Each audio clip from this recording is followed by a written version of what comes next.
In this video, we're going to continue converting the Notes application to the new project structure. Now, before we actually move any files over or copy any code, I want to talk about why converting this project is going to be a little harder than it was to convert the Hangman application.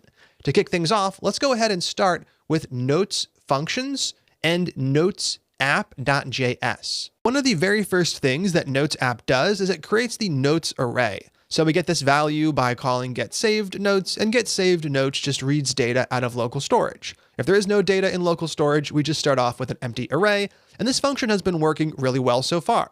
It gives us access to the notes, which we can then use in this file. For example, we render the notes right here, and then down below, we add a new note.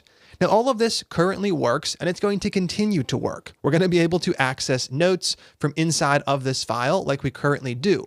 But there's a problem with our current structure that's not going to work when we introduce the module system. That is the fact that this variable is being used by other files as well. So other files like Notes functions are relying on this global variable to exist. Over here, for example, inside of the remove note function, we access notes using find index. Then down below, we access notes using the splice method. This is not going to work once we introduce JavaScript modules. As we learned in one of the very first lectures for this section, when we use JavaScript modules, each module, so each file, has its own scope, meaning that we can't share variables between files like we're currently relying on. Instead, we need to use export and import to transfer data between those files. So we're going to do a bit of restructuring to create a better application. To kick things off, let's go ahead and create a brand new file in the source directory. This file is going to be called notes.js, and this is the file that's going to be in charge of managing those notes. So for example, in here, we're going to have a notes array, just like we did before. Then we're going to export a series of functions allowing anyone to manipulate that array, whether they want to add a new item, figure out what items are in the array, or remove a note by its ID. So in the end of the day, functionality is going to be the same. It's just about restructuring things to better take advantage of the modules system. So let's go ahead and kick things off by creating that array. Let notes equal an empty array. Now down below, we're going to be able to set up all of the functions necessary to actually work with the notes array. That doesn't mean we're going to be copying everything from notes functions, just some of the stuff inside of here. For example, we are going to bring over getSavedNotes, save notes, and remove note. We're not going to bring over generate note DOM.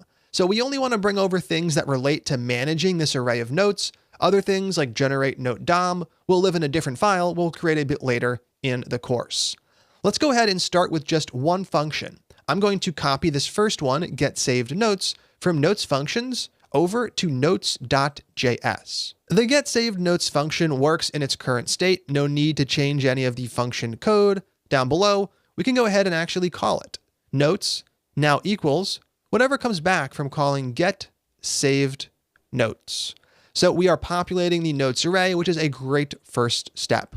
The name getSavedNotes is a bit confusing now. I'm going to go ahead and switch this up to something like load notes. So I'll switch the function name over to load notes. Then down below, I will call load notes instead of calling the old function getSavedNotes. And there we go. The notes array is now going to get populated when this file actually runs. Now this is great and all, notes does get populated correctly, but it doesn't give other files in the program access to any meaningful data. So let's go ahead and fix that by creating another function, and this one is going to be a new one, something that doesn't exist inside of the old notes functions file. Let's go ahead and make a new const. I'm going to call this one getNotes, and we're going to set this equal to about the world's simplest function, an arrow function that takes no arguments, and all we're going to do is return notes. So the goal of this function is to just expose the data stored in the notes array. This is a function that we are going to export from the file. So let's go ahead and get that done. Right here, at the very bottom, export, inside of curly braces, the getNotes function. There is no need to export load notes. We're not going to use it in any other files, though you're more than welcome to do so if you happen to have a need for it. Up above, let's go ahead and leave a quick comment for this new function. Expose notes from module. Perfect. So now we have something we can actually work with. And what I want to do is move over to index.js, import this file, and call the new function we just set up. So right here, we are going to use the import statement. I'm going to grab our named export get notes. Then after the curly brace closing, from inside of quotes // which is the source directory, the file we're looking for is notes.js. From here, we can now call get notes and do something with the output. I'm just going to use console.log to print it. I'll call get notes, which takes no arguments. Now let's go ahead and save index.js and see what happens over inside of the browser. What do we get? We get an empty array showing up for index.js line 3. That's the line right here, and that's a good start. The array is indeed showing up, which is great, even though it's empty, and it's just empty because we don't have any data stored yet. We'll fix that problem when we actually set up data storage. So at this point, we have a very basic version of our notes module, and I want to continue adding functionality to it. Next up, let's give ourselves a way to create a note. So once again, we're going to create a new function in this file and export it so it can be used by the rest of the application. In the past, we didn't even have a function for creating a note. We just had a set of code inside of our event handler. So we're going to go ahead and clean that up by breaking it into a function that we can use and reuse anywhere we need. Over inside of notes.js, let's kick this process off by creating a new function down below, const create note. Now create note isn't going to need any arguments, and inside of there, we're going to go ahead and do a few things. First up, we're going to need to generate a new ID using UUID, and we're also going to have to generate a timestamp using Moment. Neither of those are tools we currently have installed. So before we can continue, we actually need to install a couple of third-party modules.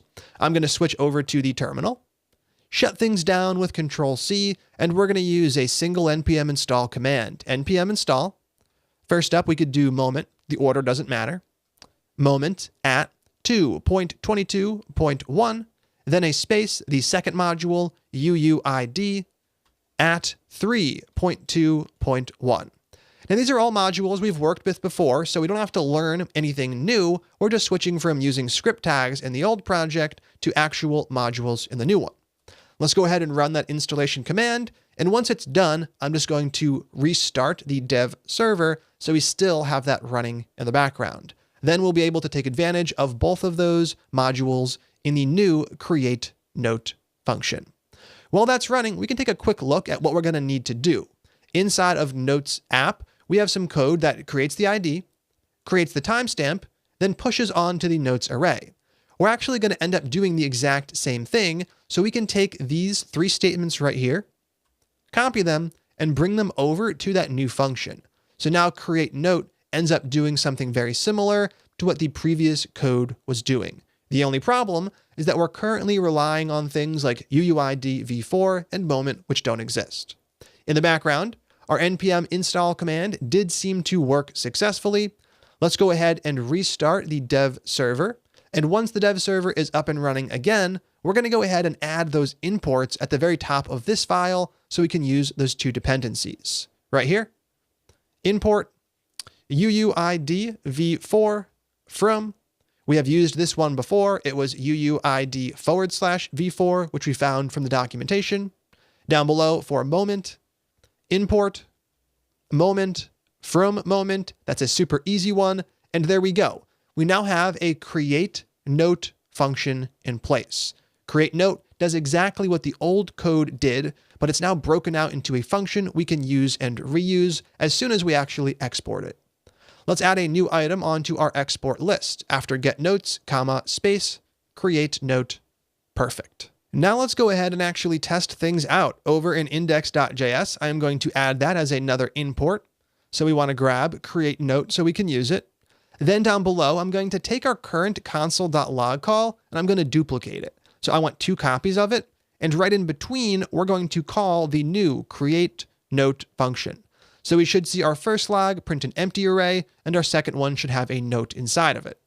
I'm going to save the file, the browser refreshes in the background, and that's exactly what we're getting. The first array has no items, the second one has 1, it's an object, and if we expand that, we can see it is a complete note. So we have our empty body and title. We also have our created at and updated at timestamp. And finally, we have our randomly generated ID. So now we have a way to read our notes and we have a way to create a new note, all of that code living nicely in notes.js. Let's go ahead and create another function as well. This one is going to be similar to something that we already have, and it is going to be save notes. Save notes is going to save the data to local storage.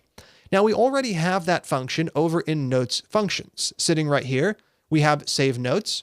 We can actually take this function and copy and paste it, since the new function is basically going to be the exact same thing. I'm going to take it over to the new file. I'll put it right here after load notes, and we're just going to make a single small change. Instead of taking in notes as an argument, we're just going to access notes from the parent scope. So we have our notes global for this file. Down below, we use local storage.setItem to set the notes property equal to the stringified version of the notes array. So now we have saved notes, and it's actually working as expected. We can go ahead and start calling this to save our data throughout the process. One place I'm going to call it is right at the end of create note. So I create a new note, I change the notes array, but to make sure that data actually gets saved, we'll just add a call to save notes on to the end. Now, if we go ahead and test things out, we're going to see the first time around, we still have an empty array, and then we have an array with one object. But if I refresh the page, we should see we start with an array with a single item, and we end with an array of 2 objects. That's because the first time this page runs, we add our first item. When I refreshed it, this code ran again, and we were able to add and save our second item because create note calls save notes, which actually saves things to local storage. So that's where I want to stop for this one. We're not done the conversion process yet, but when we need to do a lot of refactoring like this, I can find it really taxing mentally. So feel free to go at a pace that's comfortable for you. I am going to take a quick moment to recap what we've done so far, and then I'll set us up for the next video. In this video, we focused on creating our notes module. The notes module is going to contain everything needed to work with and manipulate the notes array. Other files are going to be able to actually manipulate the notes array by calling one of the functions this file exposes. In this case, we're exposing 2 functions, getNotes, allowing another file to get the current notes, and createNote, allowing another file to actually create a note. We saw all of this work over inside of index.js. Here, we imported those 2 functions, and we used them to manipulate the data behind the scenes. Index.js doesn't need to know the implementation details of either of these functions. Index.js shouldn't even care that local storage is being used. All it knows is that it's been given a set of functions to call. It's up to notes.js to worry about the details of exactly where this data is stored.